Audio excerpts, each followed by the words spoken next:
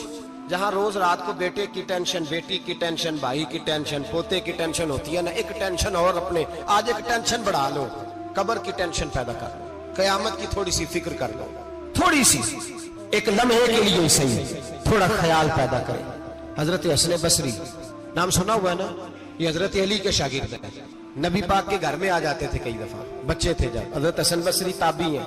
فرماتے خانہ کعبہ میں عمرہ کرنے گیا, طواف کعبہ کر رہا تھا تو بڑا عجیب منظر ہوا, رات کی تنہائی ہوئی. اس وقت کئی دفعہ طواف بند بھی ہوتا تھا, اس لیے کہ رش کم ہوتا تھا تو رات کو سب سو جاتا تھا. کہتے رات ذرا گہری ہوئی تو لوگ اپنا اپنا خیمہ لے کے جاتے تھے. اب تو ہوٹل ہے نا تو خیمے لگتے تھے, لوگ خیمہ لے کے جاتے تھے, جہاں جگہ ملتی تھی خیمہ لگا کے رہتے تھے. فرماتے میں رات کو سویا خیمے میں, ایک دردناک آواز آئی, میٹھی ہے دھیمی ہے پر درد بڑا ہے. کوئی رونے والا رو کے کہتا ہے اللہ حساب قیامت میں مجھ سے نہ لینا, اے اللہ تنہائی میں جتنا مرضی حساب لینا پر لوگوں کے سامنے نہ لینا. اور پھر کہتا ہے اللہ فضل تو تب کرے جب تو میرا حساب پوچھے ہی نہ. پھر چند منٹ گزرے تو پھر وہ رونے لگا. میرے کانوں میں آواز آئی, کہنے لگا اے اللہ حساب تو ان کا لیا جاتا ہے جو حساب کے قابل ہوتے ہیں. اعلیٰ حضرت کہتے ہیں نا رضا سے تو کیا حساب لے گا, رضا بھی کسی حساب میں. اے اللہ میں قابل نہیں, مجھ سے حساب نہ لینا. کہتے تھوڑی دیر گزری تو پھر وہ رونے لگا. پھر ذرا سانس سنبھلے تو پھر کہنے لگا اے اللہ میں تو لوگوں کو کوئی بندہ حساب پوچھ لے تو نہیں دے سکتا, میں تجھے کیسے حساب دوں گا. پھر تڑپنے لگا. کہتے تھوڑی دیر گزری تو پھر ایک لفظ انہوں نے کہے رونے والے نے, کہنے لگے اللہ دیکھ تیرے محبوب کا فرمان ہے جو معافی مانگے تو اسے معاف کر دیا کرتا ہے. اے اللہ میں معافی مانگنے آیا ہوں اور مسجد نہیں آیا, میں کعبۃ اللہ ہی آ گیا ہوں. کہتے وہ اتنا روئے کہ چیخ آئی ان کی, اور جب دھڑام سے کوئی زمین پہ گرا تو میں پریشان ہوا کہ اب تو بے ہوش ہو گیا. فرماتے ہیں میں زور سے اٹھا فٹافٹ اور اس شخص کی طرف بڑھا. میرے دل میں خیال ہے کوئی گناہگار ہے بیچارہ, تو چلو میں بھی دعا کرتا ہوں. اس کو کہتا ہوں بیٹے فکر نہ کر, اللہ تیری مدد کرے گا. فرماتے میں گیا اس نیت کے ساتھ کہ میں کہوں گا چلو اٹھو تم بھی دعا کرو, میں بھی کرتا ہوں, اللہ ہم سے حساب نہ پوچھے. کہتے میں گیا تو وہ شخصیت بے ہوش پڑی تھی, کالے سیاہ بال ان کے چہرے پہ بکھرے ہوئے تھے. کہتے لوگو جب میں نے زلفیں ہٹائیں چہرے سے تو میرا وجود کانپنے لگا آسمان ٹوٹ پڑے گا, زمین پھٹ جائے گی, ستارے بکھر جائیں گے, آج بہ جائیں گے سمندر. فرماتے میری چیخیں نکل گئی. یہ کوئی گناہگار تو نہیں, یہ تو حضرت فاطمہ کے پوتے امام زین العابدین ہے, یہ تو امام حسین کا وہ بیٹا ہے جو کربلا میں تنہا بچے تھے. فرماتے میں امام کا چہرہ دیکھا تو بھاگ کے آیا اور میں نے اپنی داڑھی ان کے پیروں کے ساتھ مس کی اور میں نے کہا حضور اٹھیے. امام اٹھے تو میں نے کہا شہزادے تیرے تو اشارے سے اللہ کئی گناہگاروں کو بخشے گا, تیری تو دعا سے اللہ بخشے گا, یہ کیا کر رہے ہو. تو امام زین العابدین کہنے لگے حسن بصری ادھر آ یار, ادھر آؤ بزرگو, میرے دادا کے پاس رہنے والے ہو. میں نے نا آج ہی سنا ہے کہ اس کا عذاب بڑا سخت ہے, آؤ میرے لیے دعا کرو, اللہ پاک مجھ سے حساب نہ پوچھے. کہا حضور نہ کریں. اب فرمانے لگے تجھے نہیں پتا کچھ چیزیں ایسی ہیں کہ رب نے اگر حساب پوچھا تو میں واقعی جواب نہیں دے پاؤں گا, چل کر میرے لیے دعا. کہتے میں نے ہاتھ باندھے حضور میں نہیں کرتا, اٹھا کہہ. فرماتے میں نے ہاتھ اٹھائے, میں نے کہا اے اللہ تیرے رسول کا شہزادہ ہے, یہ تیرے رسول کا شہزادہ ہے, یہ کہہ رہا ہے تو فضل کر. او بھائی جو بڑے تھے وہ تو تڑپتے تھے, سسکتے تھے,